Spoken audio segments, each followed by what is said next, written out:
Hey, Zudoragi here, coming to another video review. And yeah, I'm back to the old camera. It's just easier to work with, which is kind of ironic considering what I was using before was a smartphone, but this somehow ends up being easier to use. But as you can see today, taking a look at Voyager Class Skywarp from the Transformers Generations War for Cybertron Earthrise Cybertron Villains Two-Pack. I don't think they could make that title any longer if they tried. That's not a bet, Hasbro. Anyway, here's his size compared to a soda can. Same size as Thundercracker and Starscream.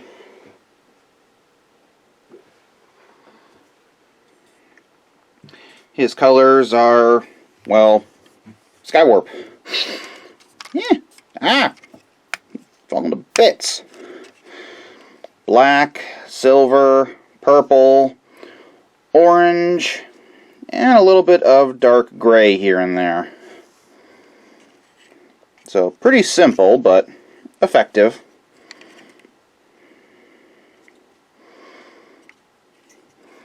Quite a lot of detail going on, even in the cockpit. I do kind of miss the Titan Master integration, especially considering that this whole thing here is basically hollow, but I'm just weird like that. Unfortunately, he doesn't have any landing gear or anything. The best he's got is this thing that sticks out and these little tabs there. So he, slides around. And of course, he does come with his own version of the null rays. Just two purple cannons. And you've got all kinds of spots to plug them in. Here, here, and here. Personally, I choose to plug them in back here. I just think that when equipped, it looks better. If I plug them in here, they stick out way too far. And if I plug them here, you can see the ribbing. Is that what it's called? I feel like that's something else. Anyway, so, yeah, I like to plug them in back here. From the top, they look pretty decent. But they're also unrelated to the transformation, so let's get these out of the way.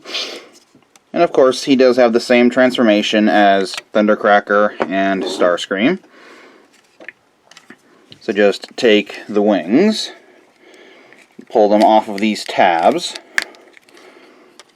or pull the tabs out of those slots, swing it up, do the same thing over here.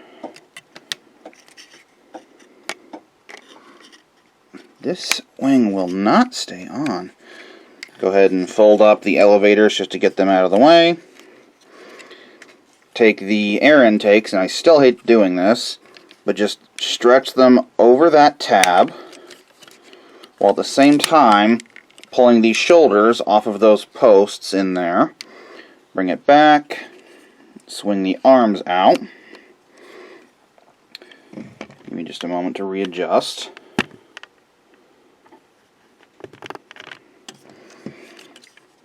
Take the nose cone and bring it down. Swing it around.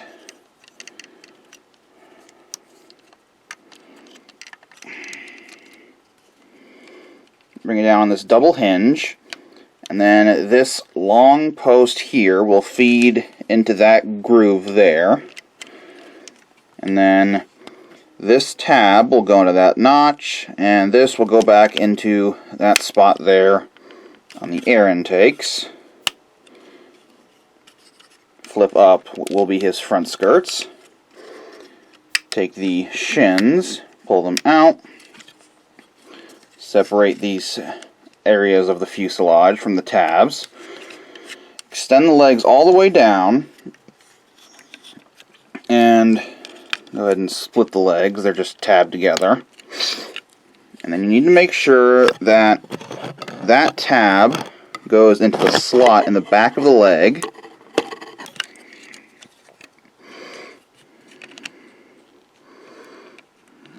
Can sometimes be a little tricky just because of the positioning of it. And then this slot on the shin goes on that tab on the knee. Fold down the skirt armor. Bring this section out so you can untab the wing. Bring it up, and it will bring the heel with it. Fold out the toe. Do the same thing over here. Bring this out. Bring it up. Fold up the toe. For the arms, take this top part of the forearm and just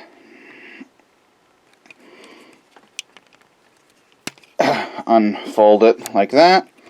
Extend out the arm. Then that tab goes into that slot right there. Bring the hand down. Get the arm in place. Do the same thing on this side. Again, way too difficult, at least on mine.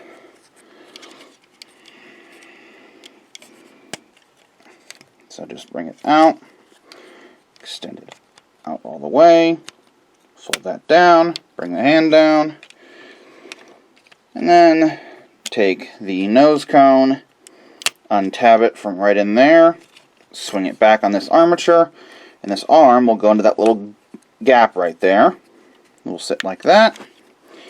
And now you have screamy-faced Skywarp in his robot mode. Here's his size compared to a soda can. Standard Voyager size. Colors are virtually identical to before. Mostly black, purple, silver, a little bit of gunmetal gray, and some smatterings of translucent orange. He's also got the most difficult to see red on the eyes. Quick view of his legs. Exact same as the other two, just in black and purple. His articulation is the same as the others, it just, is screamier, ironically. His head can look up and down, pretty decent, tilt side to side, can go all the way around. Arms can go out to the side that far. They can go up. They could conceivably go all the way around, but the wings get in the way. You have a swivel just below the elbow. You can bend the arm just over 90 degrees. And again, for some reason, there's no wrist swivel.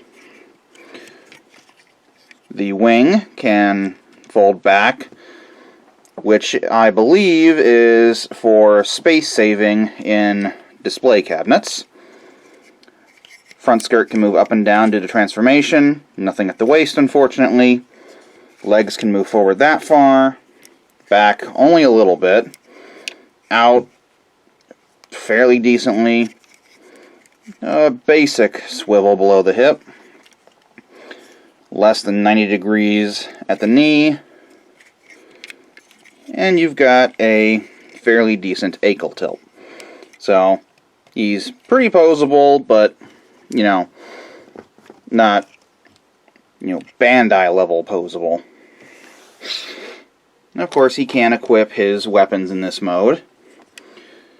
You can have him wielding them like regular guns, which is something that I personally prefer to do, but then again, I am a monster. You can sling them under his arms, which honestly looks weird even to me. Or you can plug them in his shoulders where they should conceivably are supposed to be. So you can go ahead and plug both of those on there. Too much cat hair. There he is with his weapons. I know they're not called null rays, but I forget what they're technically called. I'm not a G1er. But they look pretty cool. Yeah, it's pretty basic. I've gone over this mold 3 times now, so nothing new and exciting. Same old mold, still neat. But this has been my review of Voyager Class Skywarp from the Cybertron Villains Two-Pack from the Earthrise chapter of the War for Cybertron trilogy of the Generations line. Yeesh. Bye.